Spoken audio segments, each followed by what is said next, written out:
MLC Duvvada Srinivas పై YCP వేటు అనేక రకాల చర్చకు తెరలేపింది.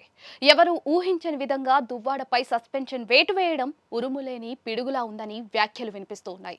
పార్టీ వ్యతిరేక కార్యక్రమాలకు పాల్పడ్డారని సస్పెన్షన్ ప్రకటనలో పేర్కొన్నా కూడా ఆయనపై అలాంటి ఆరోపణలు లేకపోవడం చర్చనీయాంశమవుతోంది. ఫ్యామిలీ వార్లో దువ్వాడ ప్రవర్తన శృతిమించిపోయిందనే అభిప్రాయం రాష్ట్ర వ్యాప్తంగా వ్యాపించింది.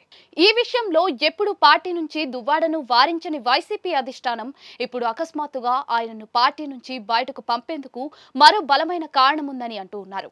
ఎమ్మెల్సీ దువ్వాడ శ్రీనివాస్ మాజీ ముఖ్యమంత్రి జగన్మోహన్ రెడ్డికి అత్యంత వీర విధేయుడిగా చాటుకుంటారు. జగన్ కూడా దువ్వాడపై అభిమానాన్ని ఎప్పుడూ దాచుకోలేదు. ఈ కారణంగానే దువ్వాడపై స్వయాన ఆయన భార్య ఫిర్యాదు చేసినా కూడా మాజీ సీఎం జగన్మోహన్ రెడ్డి అది వారి కుటుంబ వ్యవహారంగా వదిలేశారంటున్నారు. దీంతో దువ్వాడ తన ప్రేయస్తో కలిసి మీడియాలో ఇంటర్వ్యూలు ఇవ్వడం, తమ సంబంధాన్ని గొప్పగా ప్రచారం చేసుకోవడంపై ప్రజల నుంచి యావగింపు ఎదుర్కొన్నారని అంటూ ఉన్నారు. ఈ ఎఫెక్ట్ పార్టీ పైన కూడా ఉంది. ఇదంతా దాదాపుగా ఏడాదిగా కొనసాగుతూ వస్తుంది. అయితే ఏడాది కాలంలో పార్టీకి జరుగుతున్న నష్టంపై ఎప్పుడూ ఆందోళన చెందని వైసీపీ ఇప్పుడు ఆకస్మికంగా వేటు వేయడం ఎందుకన్న చర్చ జరుగుతోంది. దువ్వాడ సస్పెన్షన్ పై వైసీపీ పేజీల్లోనూ రకరకాల చర్చ జరుగుతోంది. అయితే దువ్వాడ సస్పెన్షన్ వెనుక ఓ పెద్ద రీజన్ ఉందని తాజాగా సోషల్ మీడియాలో ప్రచారం జరుగుతోంది.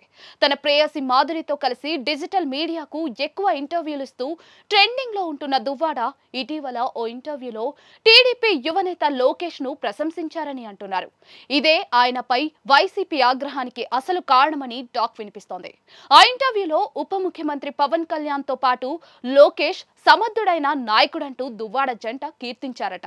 ఇది ఉత్తరాంధ్రకు చెందిన ఓ సీనియర్ నేతకు నచ్చలేదని, ఆ విషయాన్ని పార్టీ దృష్టికి తీసుకెళ్లడంతోనే ఆయనపై వేటు వేశారని చెప్తూ ఉన్నారు.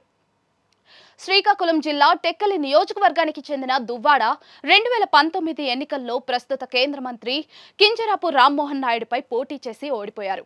తొలి నుంచి కింజరాపు కుటుంబానికి రాజకీయ ప్రత్యర్థిగా ఉంటూ వస్తున్న దువ్వాడ ఎమ్మెల్యే, ఎంపీగా పోటీ చేస్తూ వరుస ఓటములతో కుదేలయ్యారు.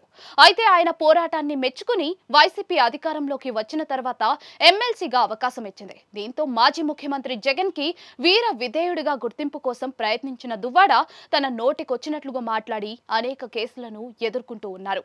ఇటీవల డిప్యూటీ సీఎం పవన్ పై అనుచిత వ్యాఖ్యలు చేసినందుకు గాను ఆయనపై రాష్ట్ర వ్యాప్తంగా కేసులు నమోదయ్యాయి. సినీ నటుడు పోసాని అరెస్టు తర్వాత దువ్వాడ పేరే ఎక్కువగా వినిపించింది. ఇదే సమయంలో ఆయన డిప్యూటీ సీఎం పవన్ కళ్యాణ్, యువనేత లోకేష్ ను పొగుడుతూ ఇంటర్వ్యూలు ఇవ్వడం వైసీపీలో ఆయన వ్యతిరేకులకు అస్త్రంగా పనికొచ్చిందని అంటున్నారు. ఈ కారణంగానే పార్టీ వ్యతిరేక కార్యకలాపాలు అని గుర్తించి వేటు వేశారంటున్నారు. ఈ కారణం కాకుండా ఆయన సస్పెన్షన్ కు మరే కారణం కనిపించడం లేదని దువ్వాడ సన్నిహితులు చెప్తూ ఉన్నారు. అంత అనుకున్నట్లుగా దువ్వాడ మాధురి ఎఫ్ఐఆర్ వల్లే వేటు వేయాల్సి వస్తే అది ఎప్పుడో జరిగేది అంటున్నారు. ఇప్పుడు వారిద్దరి బంధంపై ఎవరూ ఎక్కడ అభ్యంతరాలు చెప్పడం లేదంటున్నారు. ఆ ఇద్దరు కలిసిమెలిసి తిరగడమే కాకుండా సంయుక్తంగా వ్యాపారం చేసుకుంటున్నారు. అదే సమయంలో నియోజకవర్గానికి దూరంగా ఉంటూ పార్టీ కార్యక్రమాలను కూడా పెద్దగా పట్టించుకోని దువ్వాడపై వేటు వేయడం ఏంటో అంటూ చర్చ జరుగుతోంది. మొత్తానికి దువ్వాడ సస్పెన్షన్ కు గల కారణం కూడా ఓ మిస్టరీగా మారిందని అంటూ ఉన్నారు.